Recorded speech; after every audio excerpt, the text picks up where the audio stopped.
Tá, então hoje a nossa reunião de quarta, como eu estava falando antes, é um aquece para nossa jornada de agosto, e hoje intitulada Humanidade Digital, o psíquico e as narrativas na era da IA. Como nosso Uhum, convidado da casa, né, nosso professor, vai fazer mediação de uma mesa na nossa jornada, o Abraham Turkenix, médico, psicanalista, analista de casal, docente do Instituto Contemporâneo e autor dos livros A Aventura do Casal e Organizações Familiares, contextualização histórica da família ocidental. Para conversar com ele e conosco, a Elisa Batiste, que é graduada em Letras, licenciatura, mestre em Letras e Língua Portuguesa e doutora em Letras Linguística. É professora associada de Linguística da Universidade Federal do Rio Grande do Sul, atuando em Sociolinguística e Fonologia, nos níveis de graduação e pós-graduação. Desenvolve pesquisa sobre variação linguística como prática social e fonologia do português brasileiro. É pesquisadora do CNPq. Currículo legal. comprido, extenso. E a ideia é isso, que a gente possa, cada um de vocês, Elisa e Turca, né, falar um pouquinho. Acho que o ideal é cada um ter 20 minutos, meia hora, mas que vocês possam ir trocando e no final a gente abre para conversar um pouquinho com vocês. Uhum. E vocês têm liberdade para quem quiser começar, o Abram, o Turca, se quiser dar um oizinho pra gente. É uma conversa fluida e solta aqui, Estamos aí, disponíveis sem quando grandes vocês rigidez. quiserem. É, Como é que tu quer me fazer, escutam Elisa? bem? Sim, super bem. Tá, O que que tu prefere, então tá. Elisa? Começar, terminar? Vocês Eu irem acho que a construindo gente juntos? poderia se organizar em torno de alguns tópicos, por exemplo, conversando contigo agora e pensando na inteligência artificial, eu me dei conta da importância dos modelos. Se existe inteligência artificial e ela conversa contigo, por exemplo, ela Uhum, aprendeu de algum lugar. E me parece, até onde eu consegui acompanhar, as inteligências artificiais, elas aprenderiam, eu não tenho certeza, tá? Mas elas aprenderiam conosco como interagir conosco. E uhum, eu tenho só uma preocupação como linguista e linguagem em relação à inteligência artificial, as potencialidades dela para, no jogo da interpretação, fazer ou realizar todos os processos de inferenciação que a gente faz quando conversa em presença. Por exemplo, eu não estou com vocês aqui agora e eu capto só uma parte do que vocês são. Porque para a linguagem ou a linguística, o que que a gente entende mais recentemente? Sim, eu tenho o sistema de signos, que é o que primeiramente propôs o Saussure. Eu tenho unidades de significação e elas são compartilhadas e o que quer que a gente construa de significados com a linguagem, isso é compartilhado e uhum, interpretado. Nós somos sujeitos de interpretação, a gente está no mundo para interpretar, mas a gente não interpreta só a superfície da uhum, linguagem, a gente interpreta o conjunto que vai da modulação da voz e da gestualidade do uso do corpo, do olhar, tudo conta. uhum, E eu acho que quando a gente conversa com as máquinas e não tem imagem, por exemplo, eu estou ali com áudio como se eu estivesse no telefone. E eu estou construindo também a partir de pistas. Então, eu tenho um pouco, a minha única angústia em relação à inteligência artificial é de onde elas tiram, né? Onde a inteligência tira os elementos para construir, né, que seria o conhecimento de fundo, para interpretar o que quer que eu queira. E isso é, assim, para os seres humanos, tudo vem dos modelos culturais. A gestualidade que acompanha a fala, os itens lexicais enquanto unidades. Então, se eu estou aqui conversando com vocês, é porque alguém do grupo me assistiu falando sobre gíria, por exemplo. Gíria para nós, assim, especialmente sociolinguistas, digamos, uma temática muito importante para os conjuntos, né, os grupamentos humanos, tudo que esses grupamentos humanos fazem, compartilhamento dessas gírias que são compreendidas por esse grupamento humano, né? E o interessante da gíria é que a gíria, ela é tanto criada e nova, quanto ela é muito adaptável e fluida. E isso forma repertório para as pessoas. Então, acho que a gente tem, assim, a minha preocupação é essa. De onde saem os modelos, quais são os modelos, e quando a gente faz realizações sociais junto com os outros e aprende também a linguagem, a gente aprende os modos de ser e estar com a linguagem. E eu tenho um pouco de dúvida em relação às potencialidades das inteligências de aprender como a gente aprende a linguagem usando a linguagem. Eu não acho que seja impossível o armazenamento do léxico e da gramática natural. Eu acho que não, porque as máquinas conversam, têm conversado conosco para troca de ideias ou informações, por assim dizer, de maneira bastante eficiente. Mas aquilo da minúcia que a gente só pega com o olhar, eu acho que estamos longe, né? E tem momentos que a gente capta. Eu acho que vocês, na psicanálise especialmente, imagino que o façam com alguma pista, né? Do corpo, da voz, do tanto que vocês conhecem aquele sujeito e o uso que ele faz dos recursos que são compartilhados por nós, terapeuta e analista. E o que quer que esse sujeito esteja querendo dizer, está muito ligado, né, a o que as pessoas fazem no mundo. Quando eu dou as aulas de linguística lá na universidade, eu costumo dizer para a gurizada, eles se inquietam um monte.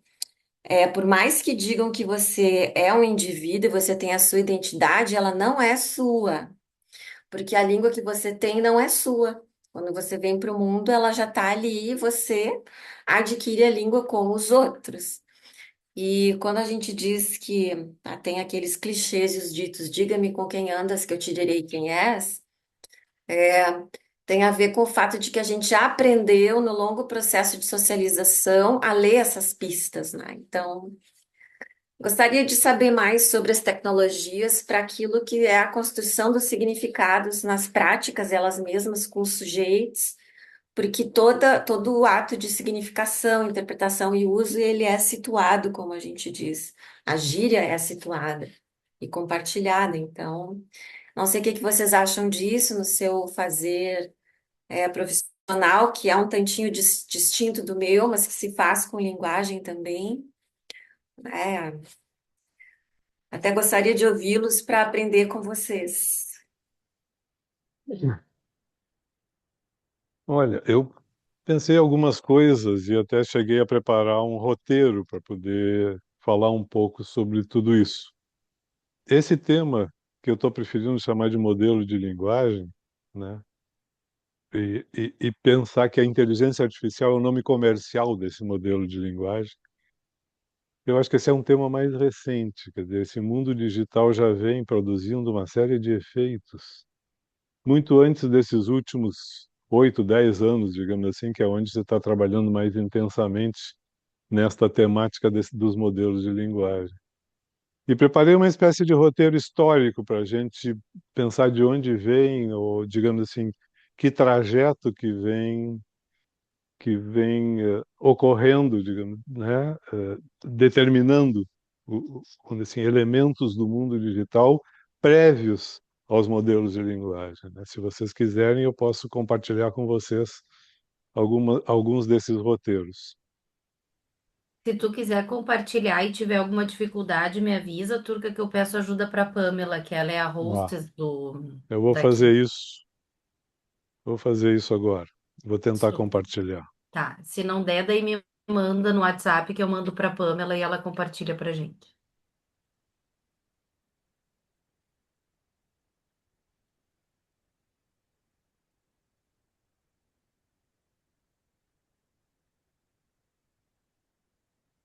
Ah, conseguiu.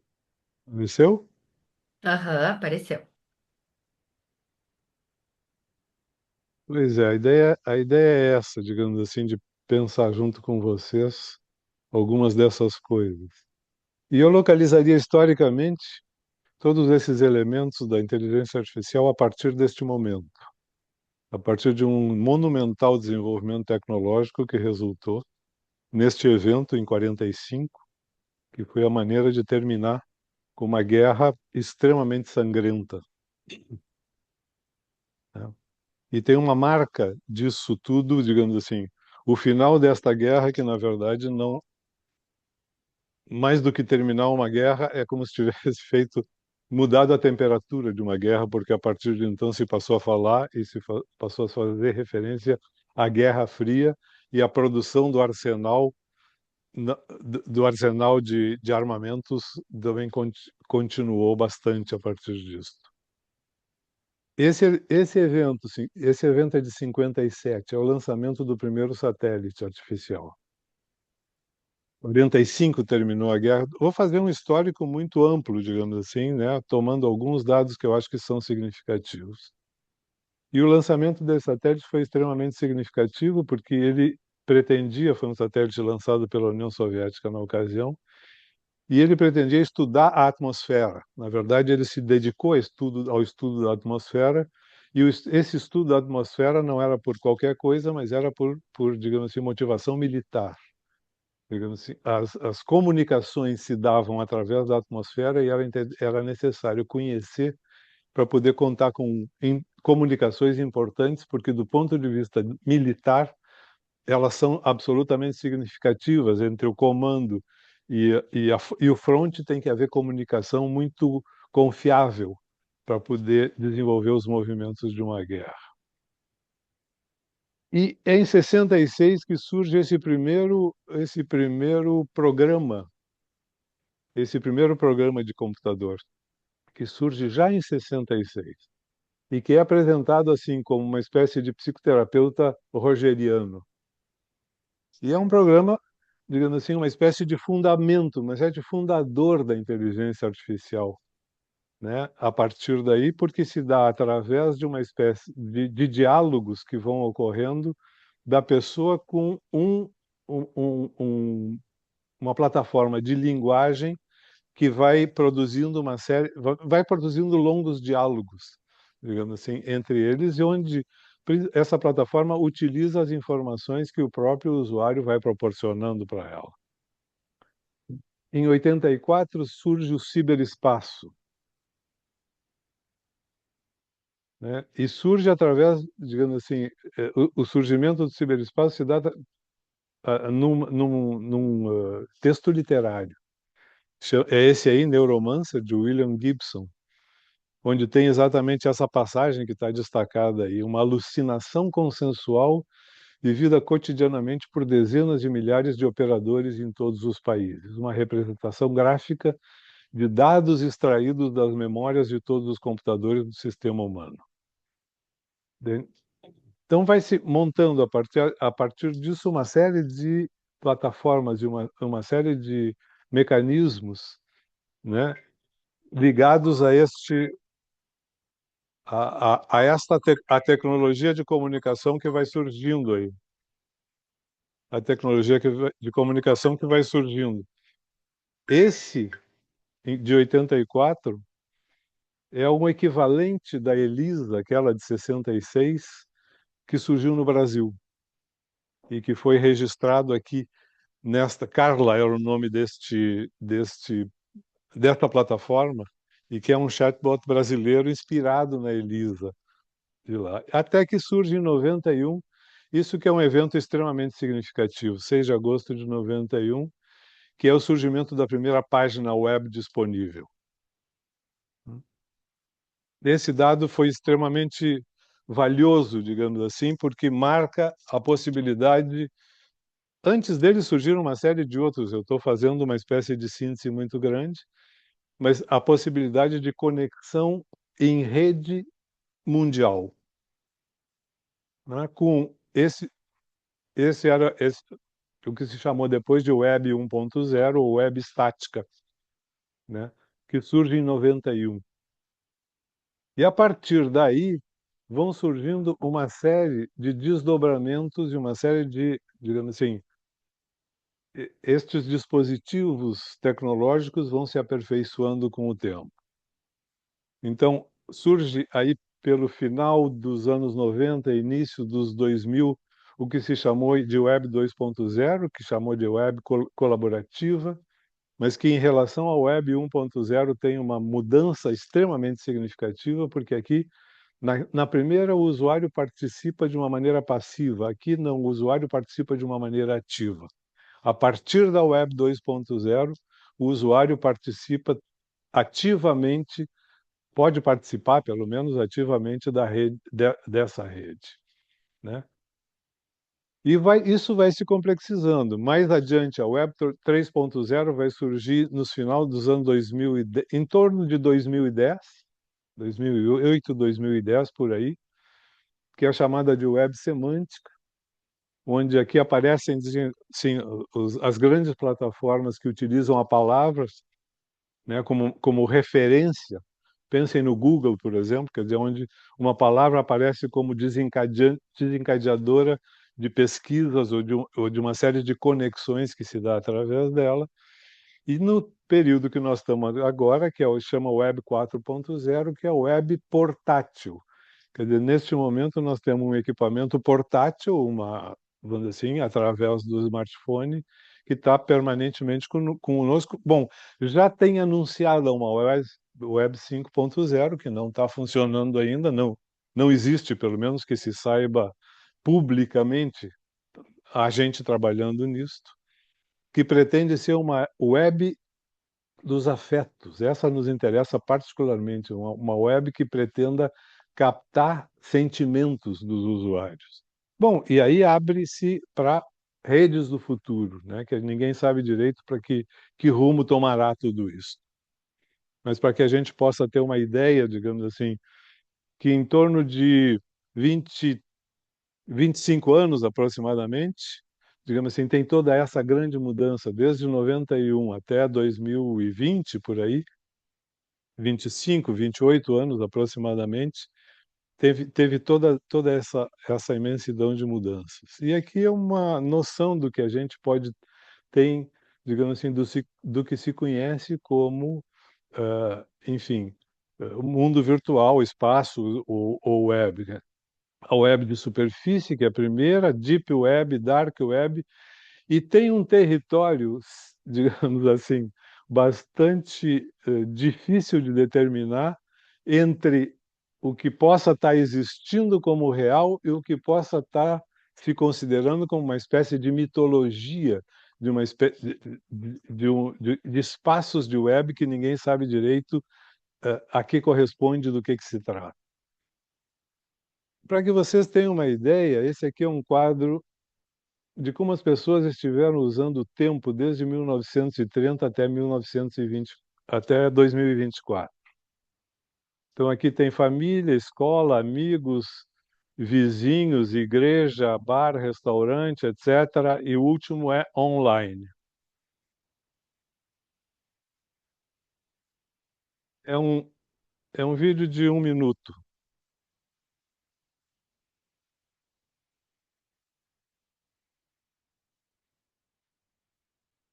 Aqui vai passando os anos à direita.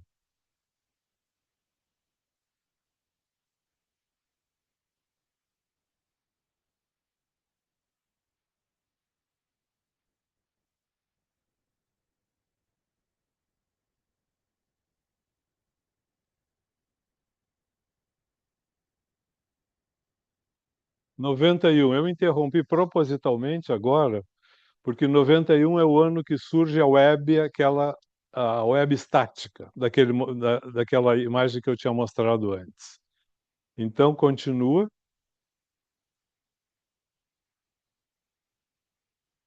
Como as pessoas têm usado o seu tempo.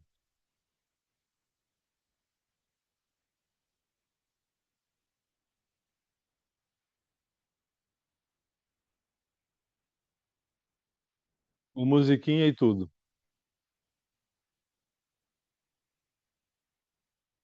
Dá para ter uma ideia por aí, não é? Digamos assim, de como este universo foi se tornou, ingressou no cotidiano das pessoas e das famílias. E ingressou de várias maneiras. E aqui eu acho que são algumas coisas que vale a pena, digamos assim, da gente considerar. Uma delas é através de uma coisa que é de tratar de captar a nossa atenção. Há quem fale em sequestro da atenção, porque existe uma série de artifícios capazes, digamos assim, utilizados deliberadamente para poder captar a nossa atenção. É preciso essa tecnologia precisa muito de que tenha alguém ligado com ela. Então, essa é uma das coisas que a gente vai vendo, digamos assim, alguns dos efeitos que isso vai produzindo, digamos assim, em determinados elementos, em determinados territórios do psiquismo humano. Neste caso é o da atenção. E vai produzindo efeitos em vários outros setores da vida psíquica, que é a isso que eu vou me referir, digamos assim, daqui para frente. E, né? Aqui esse é onde assim, eu tenho encontrado em alguns cartunistas, em alguns desenhistas, etc., gente que consegue expressar de uma maneira muito lúcida e muitas vezes bem-humorada uma série de coisas que, para desenvolver teoricamente, ficaria extremamente maçante e às vezes complicado de explicar. Então, esses são alguns dos, digamos assim, manifestações, né? Criações em torno do fenômeno da atenção, do sujeito que tem a atenção captada por esta tecnologia. Outra das dimensões que essa tecnologia também incide sobre a vida cotidiana é sobre o tempo. E existe uma grande hipertrofia do presente, quase do instantâneo, e uma relativa desconexão entre o passado e com o futuro. Há uma espécie de grande hipertrofia do tempo presente. E isto incide, entre outras coisas, na produção de pensamento. O que poderia ocorrer entre o estímulo e a ação aqui é muito interessante, porque, vamos dizer assim, o que essa tecnologia convida a gente é de que se manifeste muito prontamente diante dos estímulos que ela nos proporciona. Então, o que poderia ocorrer entre o estímulo e a ação é exatamente o exercício do pensamento, né? E esse ambiente gera uma precarização do pensamento. As ideias tendem a prescindir de roteiros argumentativos ou elaborativos, entende? Porque ela precisa ter uma espécie de um tempo muito breve entre o estímulo e a resposta para isso. E outra das dimensões interessantes dessa tecnologia é que aqui não tem metáfora. E não existe, nem nos modelos de linguagem, nada que se corresponda a algo como sentido, dar sentido, ou atribuir sentido.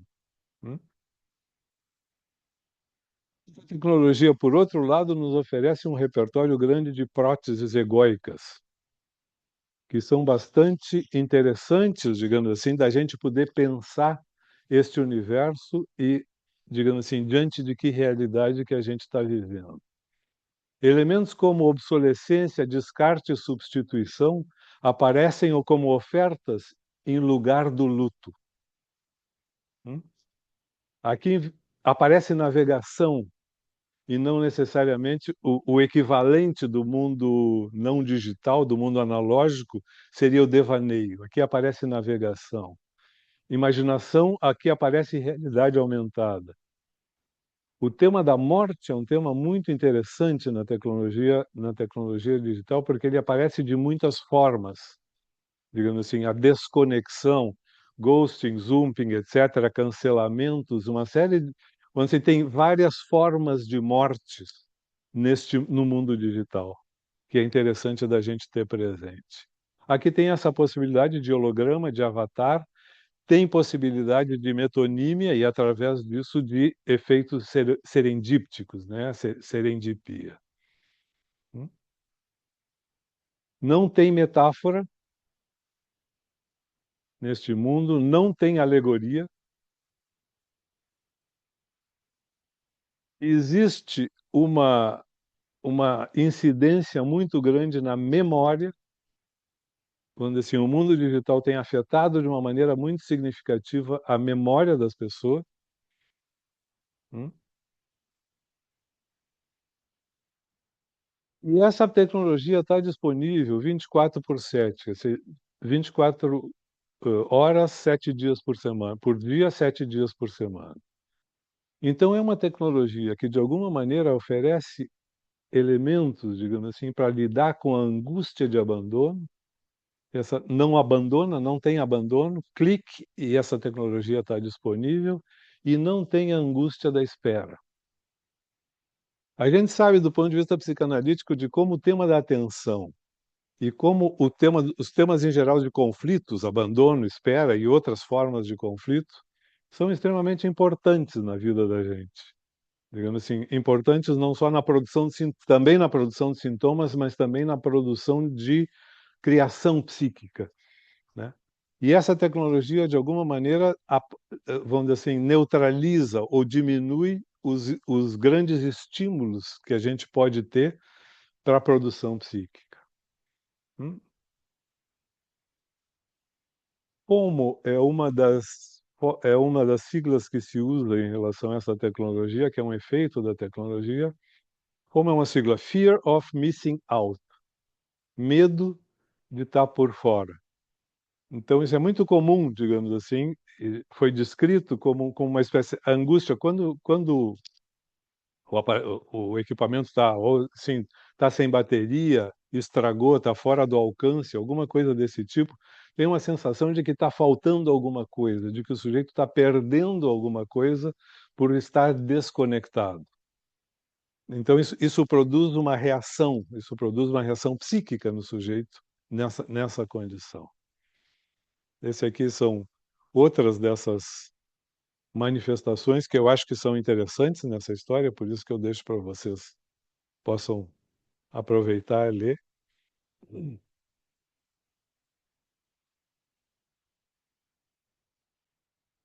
E existe uma interferência muito significativa no território dos vínculos. Para mim, o pau do selfie é uma espécie de emblema desta tecnologia do ponto de vista narcísico, né? Promove-se um contexto em que os vínculos humanos são estabelecidos e desfeitos de uma maneira fácil, rápida e frequente.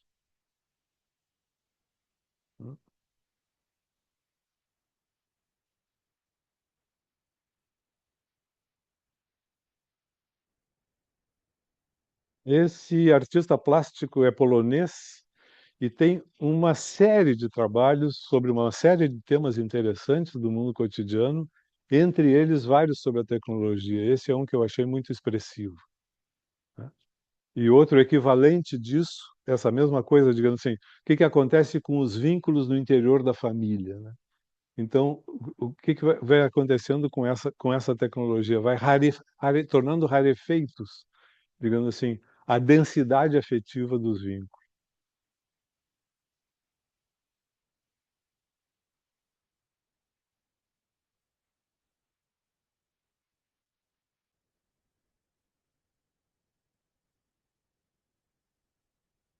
Deixo mais tempo esse para vocês lerem.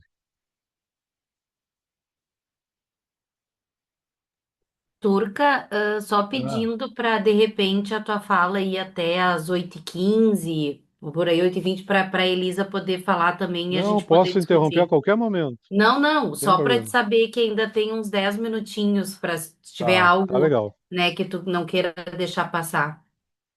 Uhum.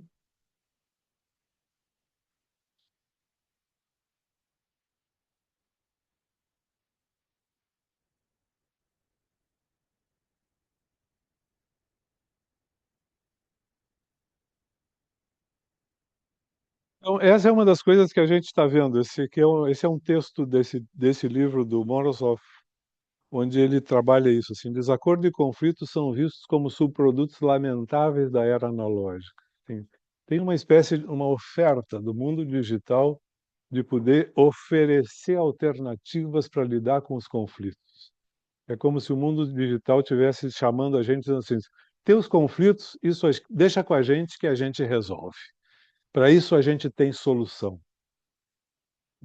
Entende? Esse é um dos temas centrais, eu diria, para a gente poder trabalhar ou pensar algumas das coisas, digamos assim, que nos interessam do ponto de vista psíquico em relação a tecnologia digital. Aqui, bom, redução de conflitos continua, estão dentro do mesmo tema, são várias alternativas do mundo digital nessa direção de redução de conflitos, assistentes virtuais que estão disponíveis, que a gente pode, vão ter sempre uma atitude simpática, mesmo que a gente esteja irritado, uma série de coisas nesta ordem do redução de conflitos.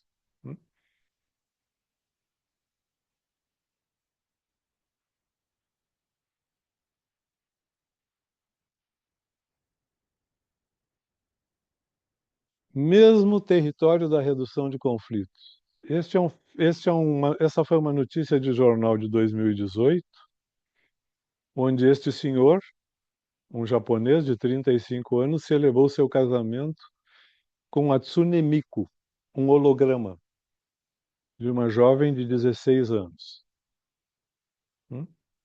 Então aqui tem, quando assim, um casamento que ele recebe, faz uma recepção com todas as convidados e uma série de coisas, 40 convidados participaram, etc.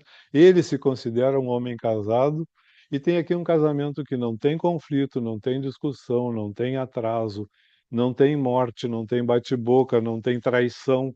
É o casamento sem conflito. E esta eu acho que é a temática central. A outra das temáticas centrais de toda esta tecnologia tem que ver com isso, assim, com onde assim uma grande inflação do ego, digamos assim, né?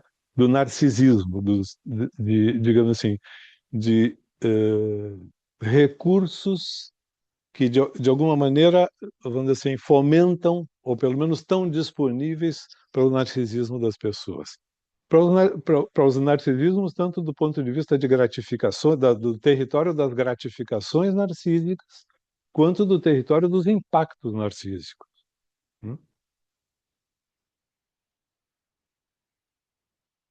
De novo, um trabalho do Kuczynski a respeito dessa temática, digamos assim, da mídia digital e narcisismo. Outro trabalho dele. E uma das outras coisas que eu acho interessante também da gente ter presente é que essa tecnologia também instalou uma espécie de tônus paranoide. Eu estou chamando de tônus paranoide, uma espécie de estado paranoide estándar para as pessoas, no sentido de que é um a priori de suspeita a respeito assim, o que estão querendo que eu pense, o que estão querendo que eu compre, o que estão querendo que eu evite, como estão querendo que eu me comporte, né? Porque veja bem, alguma dessas coisas tem alguém querendo sim. Não só como uma espécie de paranoia descabida, mas uma espécie de desconfiança a priori com que a gente lida com esses temas. Isso aqui, por exemplo, é um detector de câmera escondida.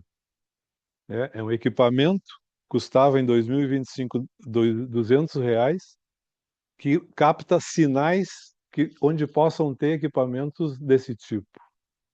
Uma das cenas disso é uma moça comprando roupas, digamos assim, que entra no vestiário da loja e antes de provar a roupa que ela está interessada em comprar, ela fica olhando para ver onde é que pode ter uma câmera, por exemplo.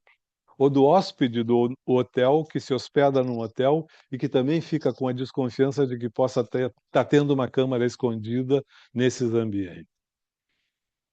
Essas são algumas condições que eu acho que tem que ver com as novas patologias que esta temática e que o mundo digital vem produzindo. Isso aqui foi chamado recentemente de efeito Dunning-Kruger, que é o nome de dois psicólogos que descreveram isso no final dos anos 90, e que dá para resumir assim como déficit metacognitivo, é ignorar a própria ignorância. Então são pessoas que falam desde uma condição de certeza plena.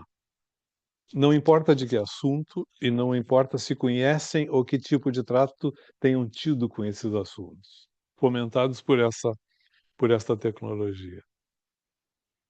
Esse aqui é um evento que eu acho que é bastante significativo do ponto de vista, digamos assim, vamos dizer assim, dos quadros patológicos vinculados a este tipo de tecnologia, isto é, uma audiência do Senado americano do dia 31 de janeiro de 2024, tem um ano e meio aproximadamente. Nessa audiência tem 5 diretores, grandes diretores dessas grandes Big Tech, um deles está aqui à direita, que é o Zuckerberg, e uma série de pessoas com os quadros de pessoas que se suicidaram, familiares que se suicidaram, e utilizando recursos da internet, né? Digamos assim. Isso ocorreu há um ano e meio atrás. Então tem uma série de elementos nessa história e uma série de dados novos que são significativos. Veja, desde 10 de dezembro de 25, a Austrália se tornou o primeiro país a implementar uma lei que proíbe o acesso de menores de 16 anos às redes sociais. E há estudos que revelam que 7 de cada 10 crianças já foram expostas a conteúdos violentos ou misóginos. Existe toda uma enorme preocupação com a utilização dessa tecnologia no mundo infantil e adolescente.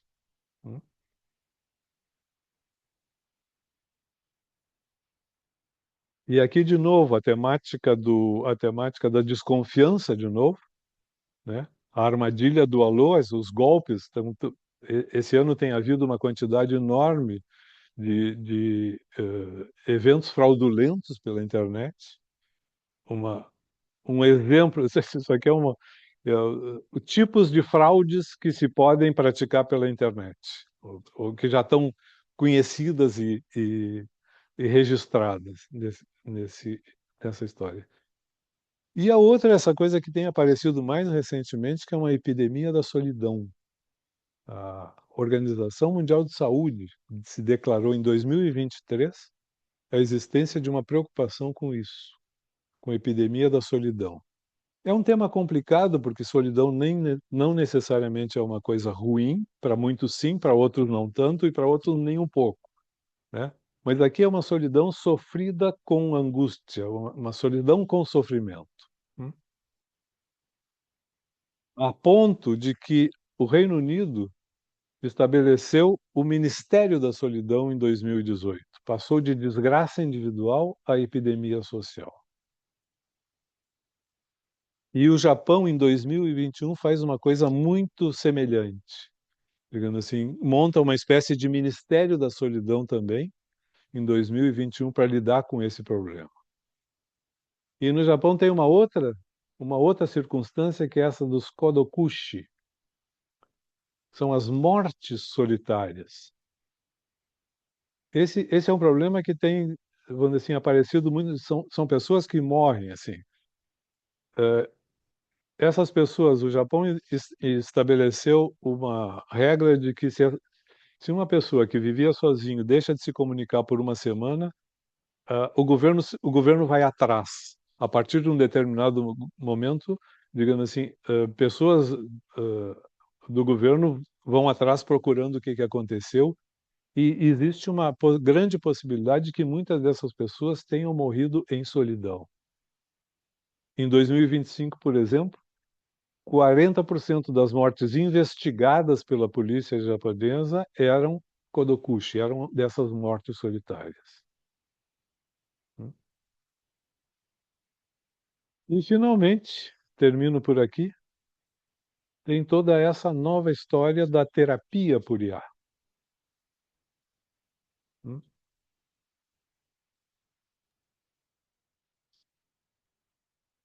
onde esses modelos de linguagem, claro, se aperfeiçoaram muitíssimo. Hoje em dia, eles são simuladores de capacidades humanas, mas são simuladores de muita qualidade, muitos deles de muita qualidade.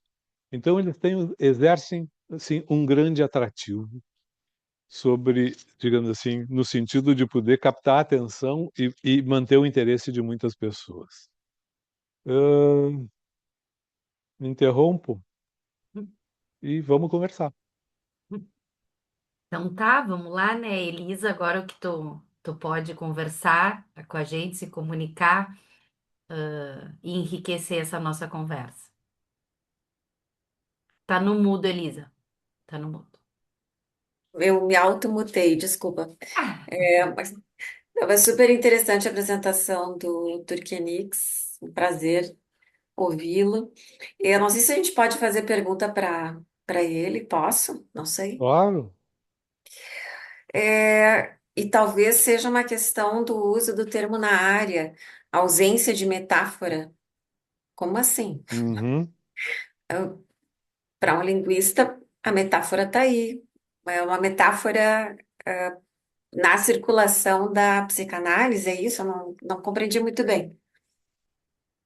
Não, esses modelos de linguagem não lidam com metáfora e não tem, e não, vamos dizer assim, são modelos probabilísticos, são modelos que constroem textos graças a um repertório imenso de dados com os quais eles calculam a probabilidade da melhor próxima palavra.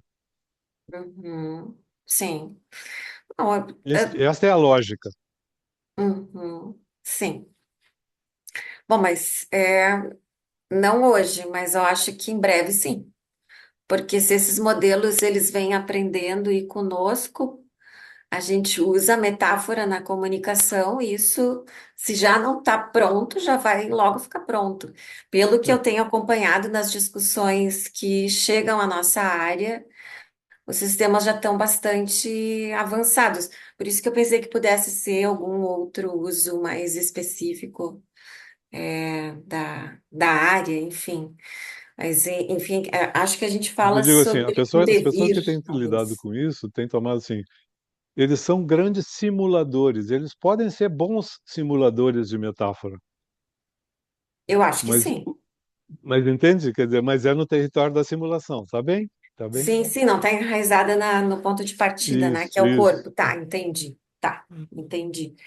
Bom, já que o Turkenix fez uma. E ele veio com uma apresentação, e que bacana, eu não trouxe apresentação, só vou contar com o meu gogó.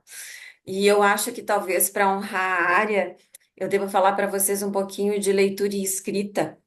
Eu, como sociolinguista, eu trabalho com dado de fala e faço coleta de fala, assim, simplificando bastante, é como se eu estudasse dialetos e as particularidades das manifestações linguísticas de grupos, que são percebidas por nós, reconhecidas por nós. O sotaque é um traço de dialeto ou variedade de fala que é culturalmente estabelecida e reconhecida e também interpretada, valorizada, tem valor e significado social, enfim. Essa é a minha especialidade, mas eu não deixo de ser professora.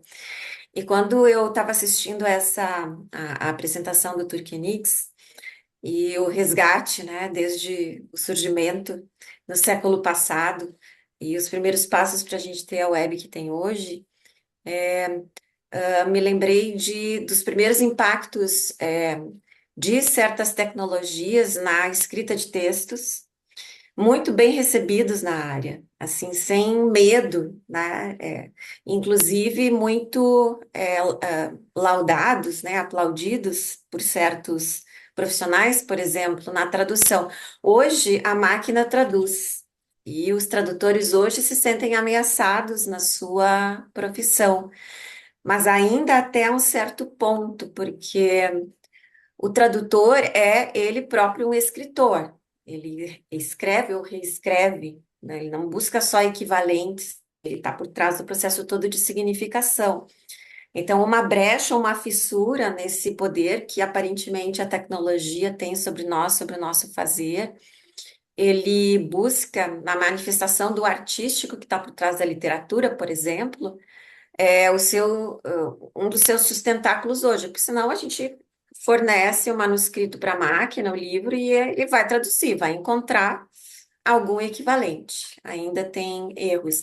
Mas as primeiras coisas que eu ouvi de tradutores, e não de obras literárias, mas aqueles que precisam de algo muito mais imediato e para um manual de instruções e tal, para esses profissionais, eu ouvia algo, isso na virada dos anos 2000. Não consigo mais viver sem o computador, eu não consigo mais viver sem o Google.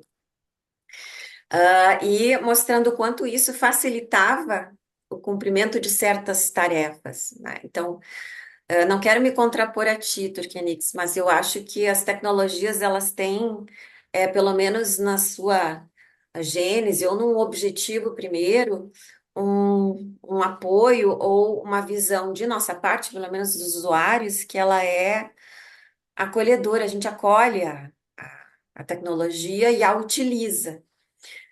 Obviamente que talvez a gente não esteja com a plena consciência de que estamos sendo dominados, que Hum, socialmente a gente chama, né, a dominação dos mecanismos, né, de poder na sociedade são assim também, a gente nem nota que está sendo dominado quando está, né? Então, pensei nesse sentido na tua apresentação. Mas o ato próprio de escrita, né? Se eu olho para um adolescente hoje, digo assim, a gurizada não escreve. Eles passam o dia escrevendo. Eles passam o dia batendo papo. Mas há sim uma dificuldade de uma escrita, por exemplo, que seja não só referencial, mas crítico-argumentativa. Isso é extremamente difícil, tem sido muito difícil. E o uhum, pessoal já não faz sem, olha, eu escrevo e eu dou para a máquina e ela ajeita para mim. É, onde é que está o genuíno aí? Eu me ressinto desse genuíno, né? Eu oriento mestrado e doutorado. Eu até prefiro que o meu orientando e meu doutorando me entregue um material que seja seu e que eu perceba que não tenha sido ajeitado pela máquina, porque eu sei que é dele. E eu consigo ajudar e ver, em termos de conteúdo, que ainda está faltando e que não é só texto. Então, quando a gente na linguística lida com a linguagem, a gente sabe que está com uma superfície. A linguagem em relação à fala, tem um linguista brasileiro chamado Ataliba Castilho. Ele fala e dá risada, como meu pai diz assim, o cara dá a gaitada, né? Ele ri as pencas. Ele diz, olha, a escrita mente pra caramba. A própria escrita em relação à fala, ela tem menos recursos e ela não consegue traduzir exatamente o que a gente transmite na comunicação face a face e em presença. Mas a gente precisa da escrita. Aí a gente tem se habituado com ela. Eu acho que, sim, em relação à subjetividade, e os efeitos sobre a subjetividade, a gente tem perdas, como os próprios cartoons têm mostrado, especialmente nas relações sociais, me parece. Eu de fora, né, não tenho a especialidade de vocês, mas eu posso pensar a partir dos cartoons que as pessoas têm deixado de conversar ou bater papo. O menino e a menina hoje, eles não deixaram de escrever, mas eles não escrevem de maneira tão proficiente assim, aos 18 anos, quem sabe com 28 vão alcançar, mas não como antes os jovens faziam nessa idade, porque eles estão ocupados fazendo um outro tipo de escrita. E o que me chama a atenção nessa escrita ela precisa de símbolos, signos muito abreviados para ela ser rápida também. Então, existe aí uma espécie de um uhum. jargão, e ela é uma linguagem para ser, de alguma maneira, ela já nasce para ser pública, né? O que eu estou aqui trocando esse bate-papo com o meu amigo, dali a pouco ele pode ser, se pode fazer um print e a outra pessoa receber. Então, É. assim, nem tudo se pode dizer, ao mesmo tempo em que o território da internet pode ser, sim, um lugar de um grande desabafo, um descarrego, de uma violência verbal enorme. Então, a gente tanto Mas tem tem mais, tem ali. mais uma coisa, Elisa, que Uhum. eu acho que vai na direção do que tu está dizendo, nas mudanças da fala. Tem essa história da curta, da linguagem curta, exatamente, Isso. que é o presente, sabe? É o presente na sua dimensão instantânea, assim, é E o quase que imediato, um super presente. Mas a outra coisa é um empobrecimento das palavras que têm vários sentidos. a Porque essas palavras polissemia. que têm vários Uhum. sentidos confundem, pelo menos por enquanto, confundem muitas vezes essa tecnologia. Porque ela vai Uhum. precisar ler o contexto para entender o sentido dessa palavra. Então tem havido um empobrecimento da linguagem no sentido de excluir dos textos essas palavras com vários sentidos. Exato. Tem Vela do uma. barco, a vela que acende, eh, algumas que eu estou lembrando agora, enfim, são palavras que têm vários sentidos e que, digamos assim, vão sendo excluídas do léxico habitual. Exatamente. Parece que as máquinas ainda têm uma dificuldade com aquilo que os linguistas têm chamado de uma linguagem afetiva. E que interessa, por exemplo, ao Mercado Livre. Quando alguém faz uma compra e vai na plataforma e registra tanto um elogio quanto uma queixa. As queixas são mais numerosas que os elogios. E às vezes tem certas combinações lexicais de palavras que mesmo quem está aqui com a máquina precisa saber se vai botar no positivo ou negativo. Usando um exemplo pessoal ali da URGS, nós somos avaliados semestralmente pelos alunos. E num relato que chegou para mim, quem quer que tenha separado os materiais, botou na coluna de elogios para a professora Elisa aspectos positivos e os negativos, que os negativos é para a gente melhorar. E a universidade botou do lado positivo algo assim. Então, a professora, as aulas da professora, mas botou assim: a professora Elisa é irritantemente pontual. Então, eu tenho o pontual como esse é o núcleo, né, desse sintagma adjetival, mas eu tenho um modificador antes, que é esse irritantemente. A universidade botou deste lado, o lado do positivo, mas ela poderia, eu, quando recebi, eu mesma, irritantemente. Eu, eu já levei para o lado negativo, como assim? E quando a gente vê os relatórios do que vai nas plataformas, também ali a linguagem que eles têm então chamado, esse irritantemente seria o elemento afetivo.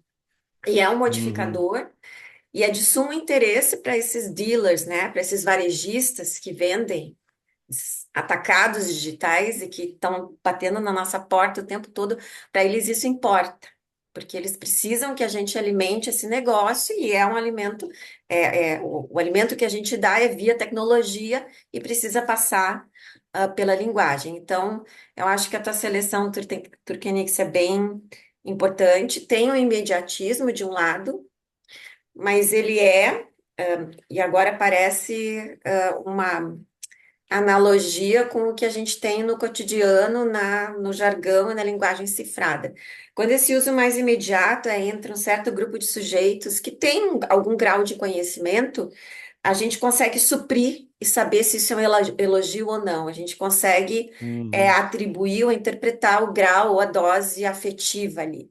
Mas quando isso é deslocado do que largamente a gente chama de contexto ou o que simula a situação social, o grupo de usuários e as suas trocas habituais, isso perde o sentido. Então, acho que um ponto bem importante nessas discussões é esse sujeito, somos nós em relação à tecnologia e ela em relação a nós, naquilo que para as trocas, né, para aquilo que a linguagem faz nas máquinas, ou a gente consegue fazer através delas, aquilo que essas nuances nos oportunizam dizer, porque o irritantemente pontual era uma nuance.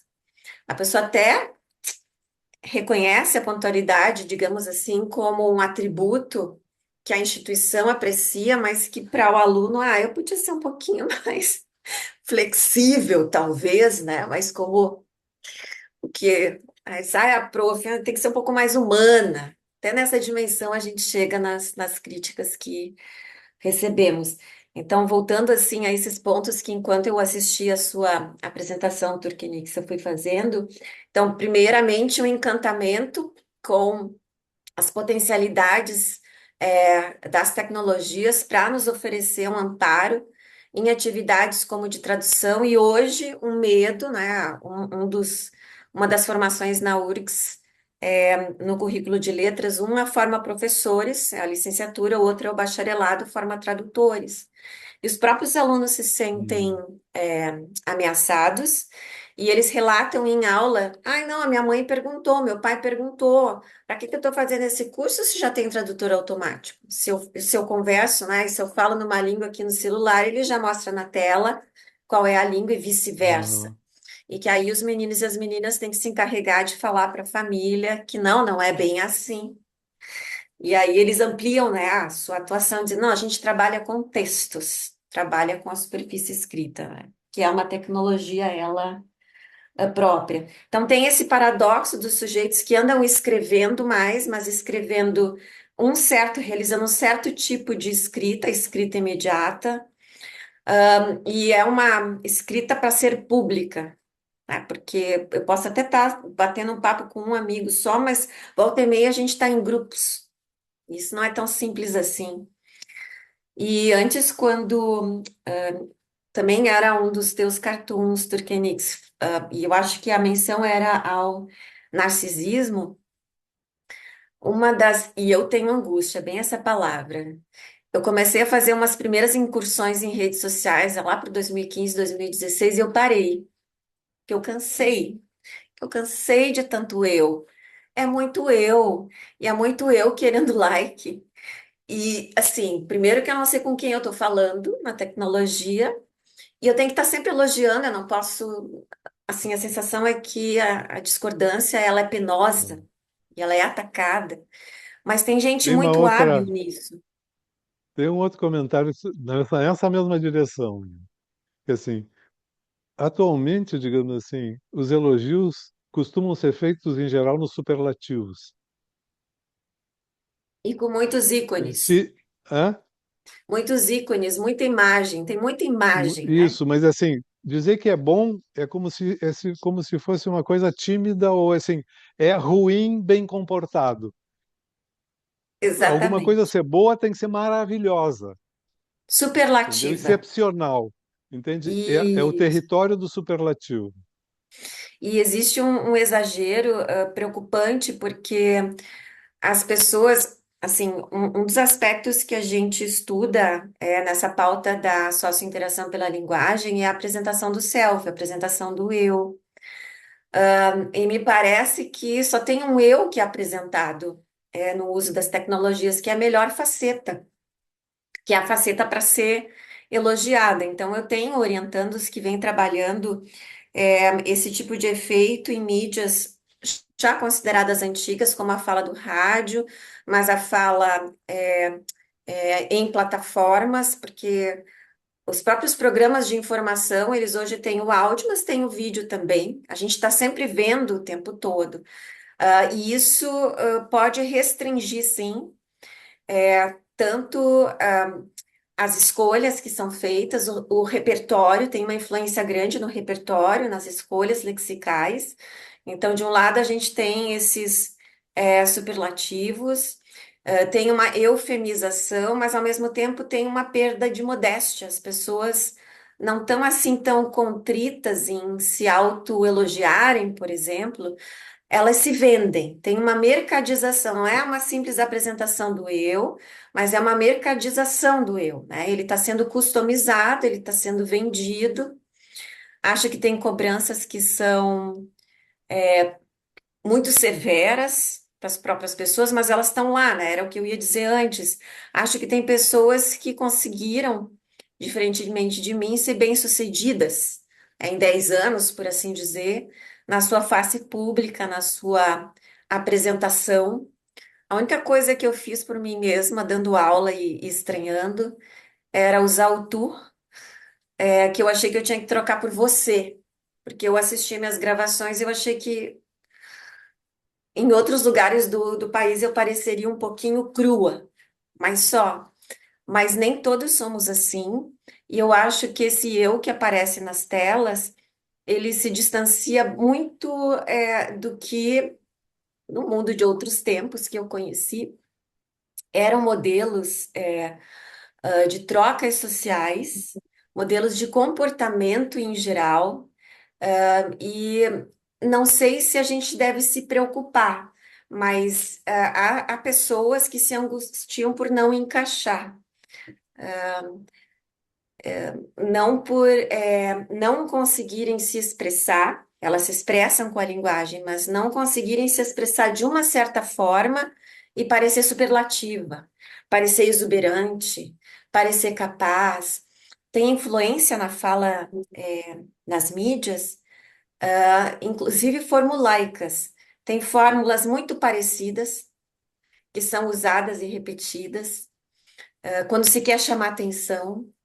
Então, assim como se chama a atenção e se prende a atenção, que foi tão bem mencionado pelo Turquenix. Acho que tem algumas, e eu já acho que são clichês, são frases feitas, fórmulas feitas, que são repetidas para manter o nosso nível de atenção muito alto, um certo exagero, é como se fosse um sensacionalismo que uma vez a gente via nas manchetes, mas eram os jornais ou os periódicos que a gente dizia, esse não é um jornal tão sério, ele exagera na cor, ele exagera no grito que ele faz na manchete.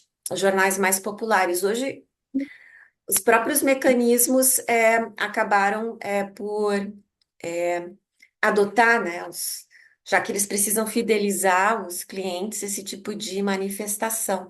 Então, eu vejo esse tipo de influência, uma influência nos recursos que as pessoas vêm selecionando utilizar, e no modo como elas se apresentam.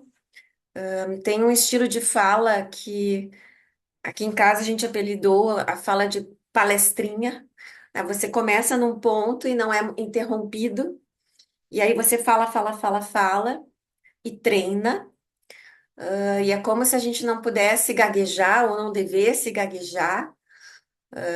Então, já ouvi falar, assim, então eu tenho um convívio com pessoas mais jovens nessa circunstância, a professora e o aluno.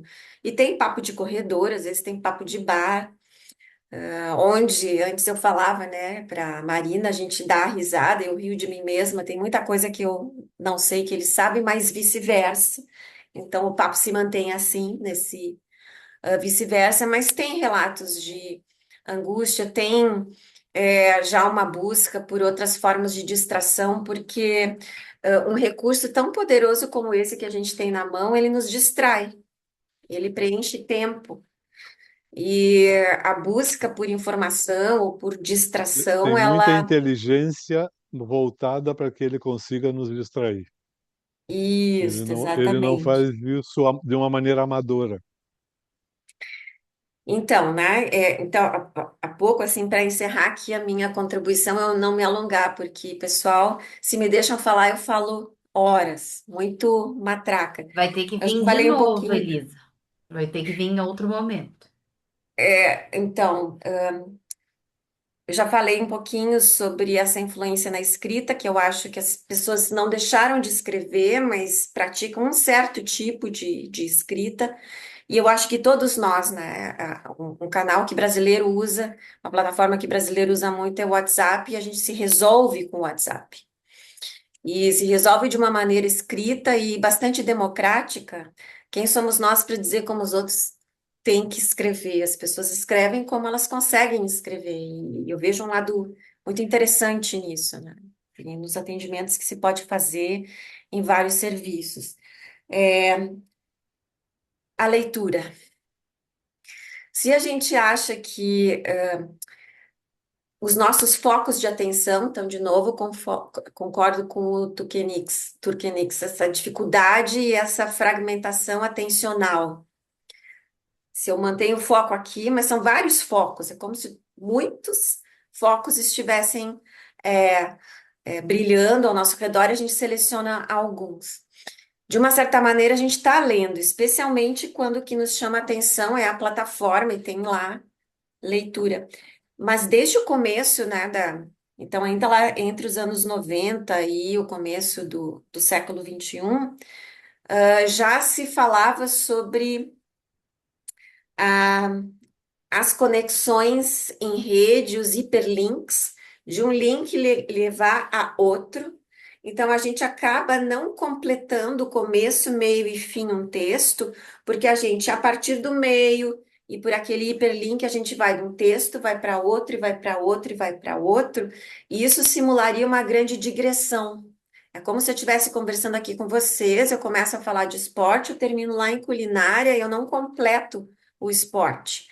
Então já se sentia um efeito dessa, aí vamos chamar de rede de informações e a possibilidade que se apresentava aos sujeitos e algum temor de que esse foco de atenção ele se fragmentasse e de uma maneira que pode alcançar, né? Se a gente não para e não desliga a máquina, ele tem um potencial infinito, como dizia o Chomsky a recursividade em torno da linguagem, a formação de uma sentença, se a gente usa recursivamente os mesmos constituintes, a gente produziria sentenças infinitas a partir de infinitos recursos. Assim também poderia ser a nossa leitura, de um link ir para outro e não parar. Mas a gente tem, tanto no exercício da linguagem, e das trocas, quanto no que a gente escreve e o que a gente lê, a gente é limitado nas nossas potencialidades. Hum. E eu acho, assim, como professora, e aquilo que eu consigo perceber das aulas que eu dava há 30 anos, quando comecei na universidade, e agora, tem uma certa resistência, né, à leitura do que aparece grosso, grande e longo. É preciso, porque as pessoas estão hiperconectadas, estão fazendo muita coisa, estão correndo, e elas a própria inteligência artificial hoje, ela nos oferece o resumo de um e-mail. Eu não tinha reparado, porque eu leio e-mail como quem lê carta, e eu gosto muito. Os e-mails simulam uma comunicação para mim. Eu tenho um colega que diz: Elisa, tu é muito anos 90. Eu digo: azar, ele se chama Gabriel Azar. Gabriel, eu gosto. E aí eu puxo os e-mails e eu sei as trocas todinhas. Mas agora a inteligência artificial bota um resumo no topo de cada mensagem. E existem resumos de teorias. E aí, um menino e uma menina que faz 8 disciplinas ao mesmo tempo, ele não tem tempo para ler. Outra coisa, aquilo que a gente já fez, eu não sei, acho que aqui no grupo tem pessoas de diferentes idades, mas nada substitui você ler a fundo um texto teórico, nem que tenha só 10 páginas, mas os livros têm 200. Tem que ler este livro e a gente mesmo tem que fazer o nosso próprio recurso e, se puder, anotar e fazer. Se não um resumo lindamente, mas um esquema à mão, a gente ajuda a memória. E eu acho que os nossos, especialmente meus alunos ali da Letras, que são um caso especial porque eles são leitores. Uhum. Mas mesmo esses leitores, eles se ressentem, e eu junto, disso, né? Eu entrego para a máquina, ela faz o resumo para mim. Ela resume. Então, assim, é preciso esse cuidado, não parar no resumo, abraçar a obra. E por incrível que pareça, a gente pede um trabalho para um aluno e eles veem assim, o mais desafiador hoje é pedir para ler e organizar a informação numa apresentação e buscar mais fontes, fazer a pesquisa bibliográfica. E eles se admiram: nossa, eu não sabia sobre isso. Eu não sabia. Que como tudo vem e o algoritmo faz, quando a pessoa busca, ela se surpreende e ela se surpreende via leitura. De alguma dica que o professor, que é analógico, eu dá. Então, eu acho que isso sim é um efeito, né? Na apresentação do Turkenix, sim, o efeito estava nos sujeitos, nas subjetividades.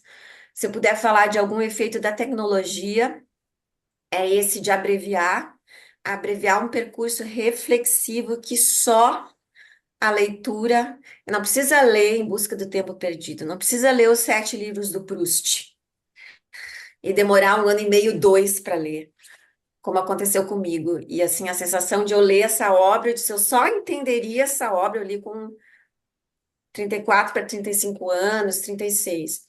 Só conseguiria compreender o alcance dessa obra tendo tido experiências de vida e vida em sociedade que eu tive na década anterior, nos meus anos 20 até chegar aos 35. Então, é esse tipo de construção de conhecimento que os sujeitos, as pessoas que conseguirem ainda fazer, eles terão uma grande vantagem competitiva, porque senão as máquinas vão fazer. E hoje eu vi no rádio que o Blade Runner, situado em 2099, vai ser lançado em novembro pela Prime Video, tá? E eu tô louca para ver o que que o cinema vai antecipar para nós das tecnologias. Acho que era Replicantes, né? A cultura que tinha o filme, primeiramente lançado em 82, já teve uma versão em 2017, agora vai ter uma versão é, situada no ano 2099, mas como a gente já tem percebido, algo que na ficção, né, se antecipa, talvez encontre ecos daqui a um tempo, né? Ou só antecipo que a gente Uma pode. nova virada de século, né? Agora, Aham. em Mas em 2099. termos de linguagem, eu achei que estaria honrando a minha área, falando um pouquinho de leitura e escrita, não só da interação pela linguagem, que é um pouquinho mais a minha praia, a questão dos modelos e da interpretação da fala situada, né? Mas pensar que se de um lado a gente vê os prejuízos hoje, inicialmente as tecnologias se apresentaram, vêm se apresentando com alguma vantagem. Eu usar óculos é uma tecnologia que eu abençoo hoje em dia, que eu consigo ler o que seria de mim sem ler, lendo assim, né? Com a É. presbiopia. É um drama, mas enfim, né? Estamos aí. Não, pessoal, Elisa e Turca, muito bom ouvir vocês. Eu acho que são falas complementares, assim, né? E que fazem, convidam a gente a pensar num assunto muito importante, né, para a vida, tanto a vida subjetiva, individual, quanto em sociedade. Eu queria abrir, né, para a fala de quem está aqui, se alguém quiser fazer alguma pergunta ou fazer uma consideração. Alguém gostaria de falar alguma coisa? Eu gostaria Ó, só Aline. de retomar uma expressão da Elisa, né? Quando tu falaste da questão da tradução que o Google realiza perfeitamente, né? Eu tenho, imediatamente me lembrei de uma frase também de uma pessoa de outra cultura, outra língua, né? Que eu tive contato e ela me dizia isso, assim, de que traduzir é mais do que só traduzir palavras, né? Que é interpretar. E aí o colega também que apresentou disse isso, né? Da questão da IA, né? Ser né, uma forma de psicoterapia, né? Que é, aliás, também o que a IA também não consegue fazer, que é a interpretação também, né? Justamente dentro do contexto pessoal, né? Enfim, só queria ressaltar isso, assim, que me Uhum. fiquei um pouco pensando sobre isso. E parece ser assim que a fala da Elisa e do Turca se complementam nesse sentido, né? Constantemente, eu pelo menos fiquei ouvindo a Elisa falando e parecia que ela estava falando, né, do psíquico, das psicoterapias, mas daí ela estava falando de trabalhos escritos, né? E a gente trabalha bem nisso, assim, a gente trabalha com comunicação e linguagem. E eu preciso só colocar uma questão que eu achei muito interessante. A Elisa não é uma psicanalista vincular, mas ela usa termos que constantemente a gente está aqui trabalhando, né? Que é o em presença, né? A questão do grupo, né? Da palavra que vem antes. Eu fiquei lembrando muito do Caes, né? Que até brinquei aqui antes quando estava conversando. Isso é um autor que a gente estuda muito aqui, Elisa, na psicanálise vincular, que estuda muito grupos, né? E como essa questão da linguagem chega antes do sujeito muitas vezes. Então é uma interlocução, uma ligação muito grande dessa apresentação de vocês dois.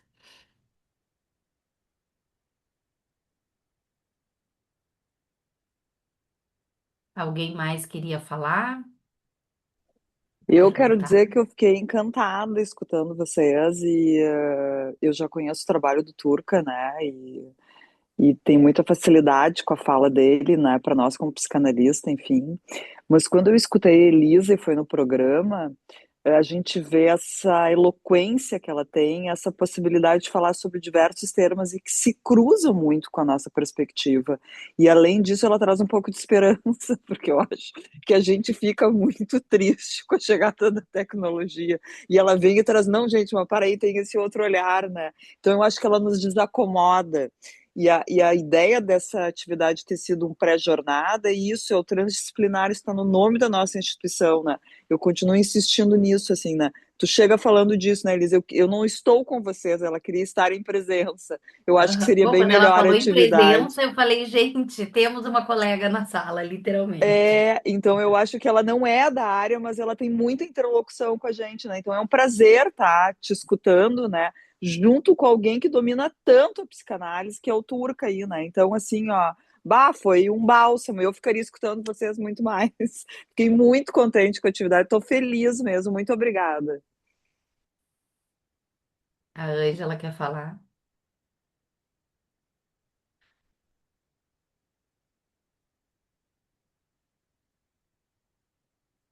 Eu acho que ela não está conseguindo desmutar. Não Ah, tá?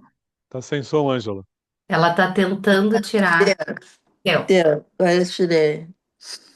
Também queria agradecer, gostei muito, assim, acho que um momento muito inquietante, eu acho que a gente vive, assim, eu tava me lembrando do Freud com as missões impossíveis, que é analisar, educar e governar.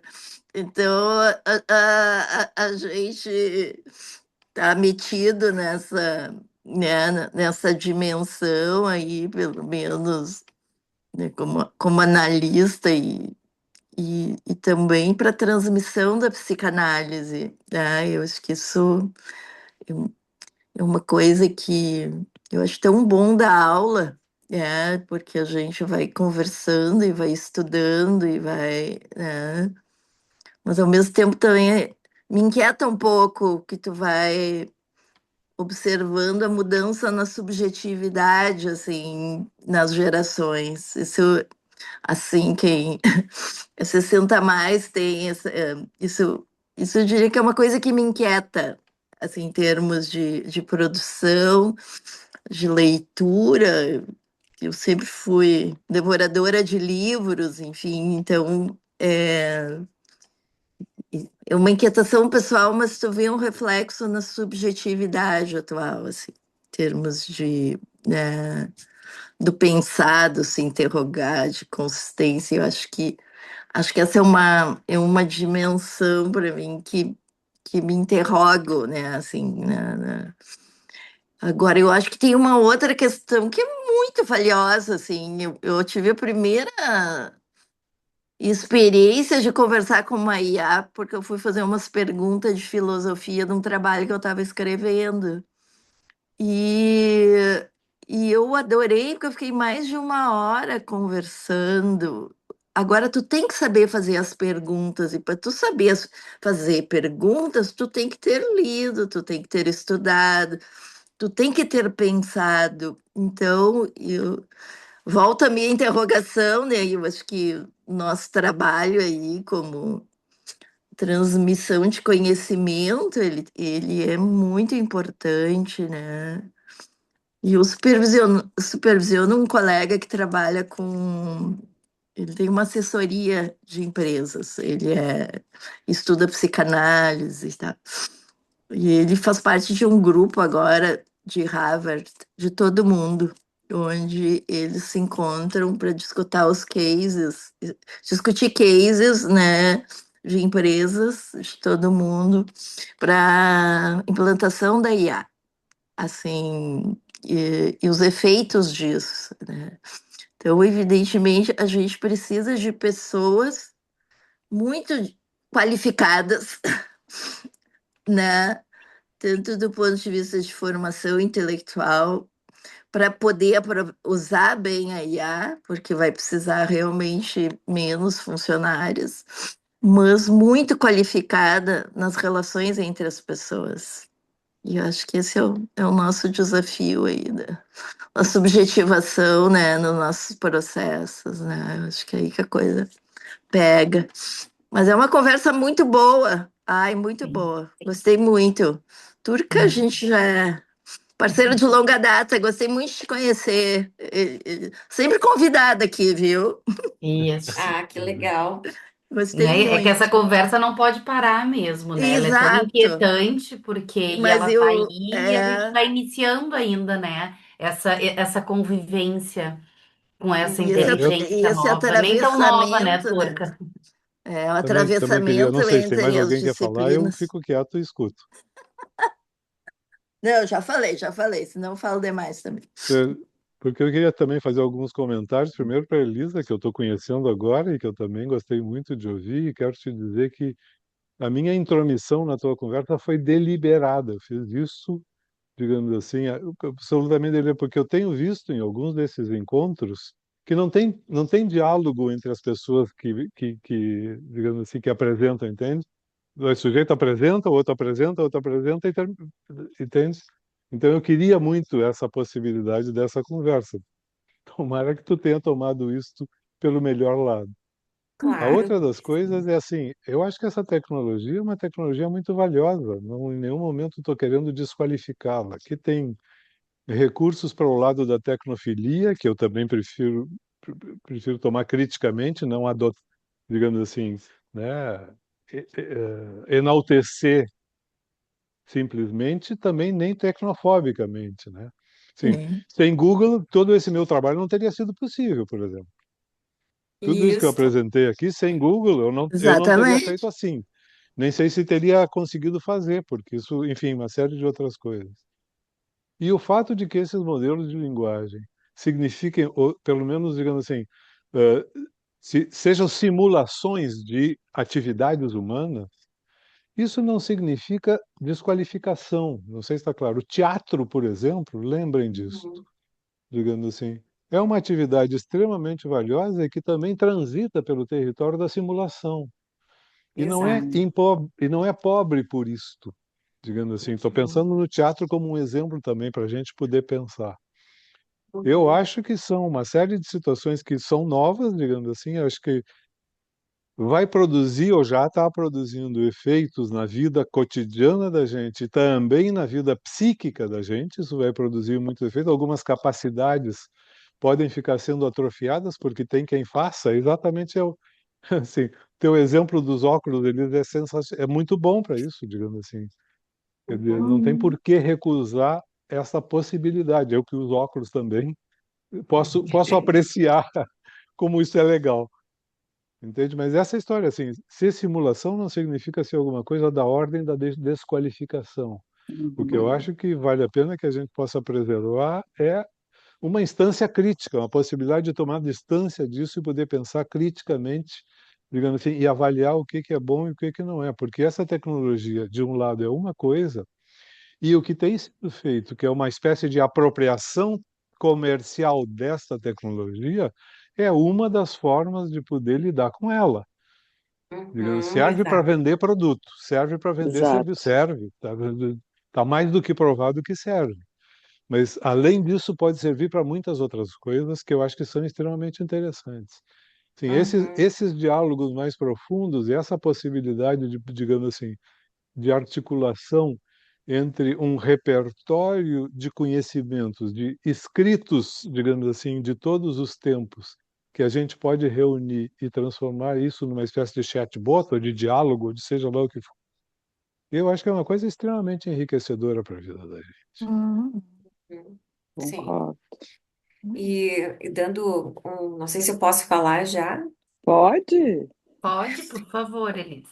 Vocês sabem que os nossos alunos ali na universidade, eles adoeceram durante o remoto emergencial. Ali na pandemia, muitos. E eles Uhum. voltaram para a universidade, todos, né, nós de máscara, dando aula de máscara, foi muito penoso. E uma das coisas que a gente ouviu falar foi, já estava cansada, já estava cansado de sentar na frente do computador. A Uhum. gurizada pegou, assim, para estudar é muito mais difícil e é muito mais aprazível estar com as outras pessoas. Então, assim, o modelo aula, por mais que a gente circule e tenha essa sensação via campanhas publicitárias de um certo arrojo institucional daquela universidade que tem muitos recursos e tal, nada até o momento. Nada substituiu, pelo menos para nós ali na Universidade Federal, as aulas que são aulas. Quando a gente vai às formaturas, aí eu fico prestando atenção. Veja que eu sou uma pessoa que gosta de ir à formatura e chora do começo ao fim, porque eu acho muito emocionante. E aí vem lá o menino e a menina e fala sobre o Paraninfo, o professor homenageado. E, em geral, são pessoas que não só dão uma aula, que são exigentes e tal, e dão conteúdo, mas que contam piada, que contam caso, que dão depoimento de vida. Então, tem uma parte desse. E aí, vocês talvez possam até me dizer o que que é isso, né? Porque eu sou curiosa, até gosto de saber das coisas que envolvem linguagem. O que é que acontece? Qual é a mágica, né? Então. O professor vai lá, ele cobra, ele assevera e tal, mas os alunos adoram, eles dão apelido para ele é o amigão, né? Acho que sim, pode ter uma projeção de um feminino, de um masculino, mas são 4 anos, 5 anos, 6 anos de convívio. Hum. E é isso que faz o curso. Eu fui assim a formaturas pós-pandemia e assim poderia resumir dizendo isso, que como foi bom voltar às aulas presenciais e como Uhum. era ruim ter aulas via tecnologia, por mais recursos que a gente tenha utilizado, que foi quando eu troquei o tu e o você nas transmissões, Uhum. né? Troquei um pelo outro. Mas eu fui até cobrada por colegas, ai, que estranho, tu tá te fazendo, né? Enfim, Tu tá te fazendo? as pessoas, assim, parece que a gente não é Porto Alegre, né? As Mas pessoas parecem, bah, ela tá Uhum. um ET ali. Ela quer mudar de estado, mas é que a gente acaba convivendo pelas plataformas com colegas de outras regiões Uhum. e tem algo que nós aqui entendemos como tu, que as outras pessoas de fora, assim, é um pouquinho incisivo demais, né? A gente tem que amenizar. Então, acho que não é que eu queira trazer um alento para vocês, mas também nos últimos 2 anos, assim, conversa entre colegas, escrever mais no quadro, não usar tanto o PowerPoint, como a gente chama. ah, os alunos perguntam se eles podem tirar foto do quadro. A gente não briga com eles, mas olha, copia, dá uma sugestão, porque copiar ajuda a memorizar, né? Então, são pequenos, parece que a gente está indo para trás, mas eu costumo pensar que a gente está tentando resgatar algo que faz bem ao coração e que pelo menos assim, nem preciso dizer para vocês que todos os nossos alunos têm algum, eles chamam de transtorno, né? Ai, não sou, eles vêm dizer assim, eu não sou neurotípico. Todos têm, a maioria tem. Eu disse, meu Deus. Mas a gente então tenta acolher, conversa, né? Cada um com a sua particularidade. E os piores anos para eles são os do ingresso, né? Primeiro ano, segundo é muita novidade. Depois também eles conseguem acertar tratamento, medicação, enfim, melhoram bastante. Mas é uma forma assim de não deixá-los tão mais. Agora eu perdi a expressão que o Turkenix usou. Mas existe, assim, aparentemente, uma pressão muito grande sobre o jovem, muito grande, com uma eficácia, assim. Ele tem que entregar muito, ele tem que saber muito, ele tem que buscar muita coisa. E, no fundo, assim, eu não sei se eu estou exagerando, vocês podem até me ajudar, mas eu acabo tendo uma pena. Eu tenho pena. Assim, eu lastimo muito que esse pessoal não esteja assim num dia de sol e tal, pega, fecha a porta e sai, vai para um parque, vai fazer um esporte, mas ficam muito assim, não, eu tenho que fazer, eu tenho, e aí tem o problema do sono. Tudo começa em cadeia a não dar certo.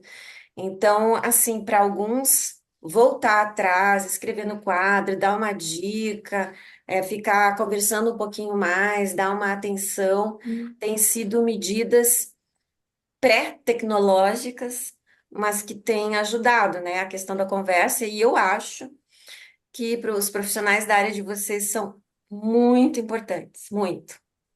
Tem, assim, uma relevância enorme. Seja para traduzir o que vai no espírito, né? Como a Aline falou, é uma atividade de tradução e é criação e é interpretativa, mas para amparar, né? Amparar a galera. E são tão. Eu olho assim, a gurizada, assim, nossa, que sala de aula bonita. Às vezes eu vou no batente da porta, eles estão fazendo um trabalhinho, a aula cheia. E é o nosso futuro, eu vejo o futuro ali. E é um futuro que vai Uhum. passar por isso tudo que a gente, assim, 60 a mais, como bem disse a Ângela, Uhum. se sente angustiado, né, ou incomodado com algumas coisas, Posso dizer para vocês que é assim, olhando essa outra ponta, né, uns 40 anos, 30 anos de diferença, também tem angústia ali. E nem Uhum. todo mundo, nem todo jovem consome toda a potencialidade tecnológica que tem. Dar aula na URGS é interessante porque aqui a gente está falando de IA e tal, o pessoal, alguns alunos nossos não têm computador em casa, não Uhum. consegue usar programa. A família tem dificuldade Uhum. com conta de luz, com alimentação, porque o Brasil é isso, né? A gente Ah, Tem. eu vive estava uma pensando no teu realidade. pré-tecnológico, Elisa, porque no pré-tecnológico esse papel e lápis não é tecnologia. É, mas não é o da web, né? Claro, É eu sei, mas tem pré-web, uma por definição assim de dizer. tecnologia que eu acho que é interessante a gente entender. Mas já É foi a seguinte: tecnologia, né? Um tudo lápis aquilo e que um papel. inventaram depois que eu nasci. O que Ai, já é lindo, existia assim. antes não é, Uhum. Mas todo o entendeu? desenvolvimento dos sistemas de escrita que a gente vê, né? Vai para museus e vê Claro, aquelas pedras enormes, né? Escrita com isso. cuneiforme e outras. Que maravilha que foi aquilo, que grande processo de descoberta. Então, por isso mesmo eu acho que a gente, assim, tem um medo do que a tecnologia hoje pode, né, via computador substituir, mas ao mesmo tempo a humanidade corre atrás disso, né? Uhum. A campeã das formaturas foi uma formatura de direito. Tinha um professor lá dizendo assim: olha, é para ir do prédio tal, ali onde funcionam os prédios do judiciário. O pessoal ia com um processo em carrinho de papel.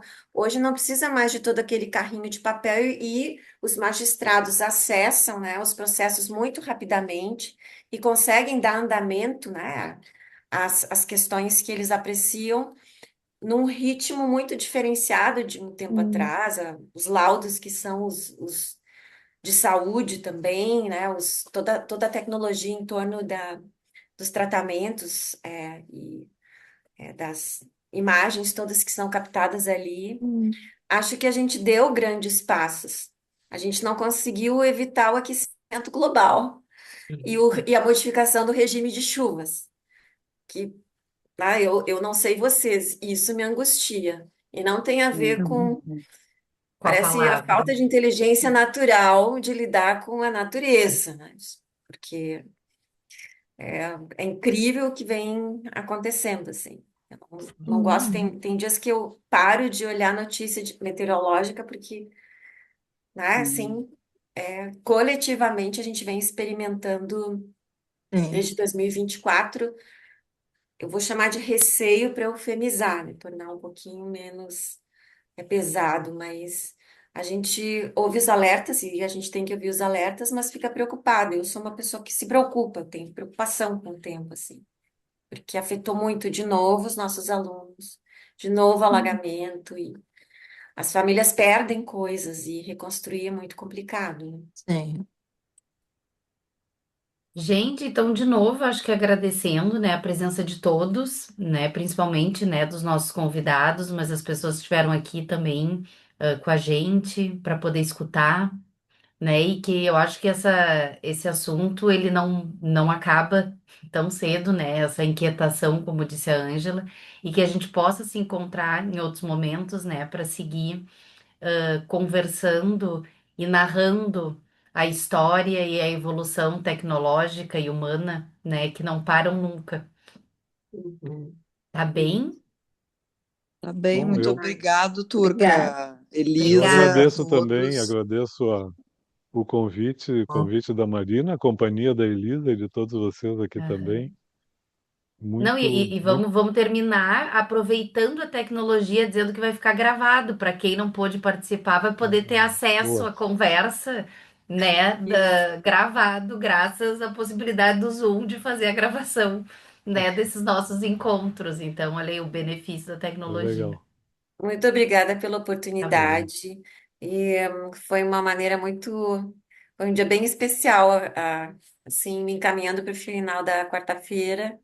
Ter uma quarta-feira de conversa com vocês e conhecer o Contemporâneo. Muito Seja obrigada. bem-vinda, Uhum. Elisa. A casa está aberta para ti. A gente vai se lembrar de ti em outros momentos também para te convidar para a gente seguir conversando. Aí Foi em muito bom. presença, tá, Elisa? Obrigada Pra por gente se ver, em conversar. A presença. interação face a Essa foi face. Tá Legal, bom, legal. gente. Um Beijo, boa abraço, noite a um todos. abraço. Tchau. Boa Obrigada, noite. Um obrigada, abraço. gente. Tchau, tchau. Tchau.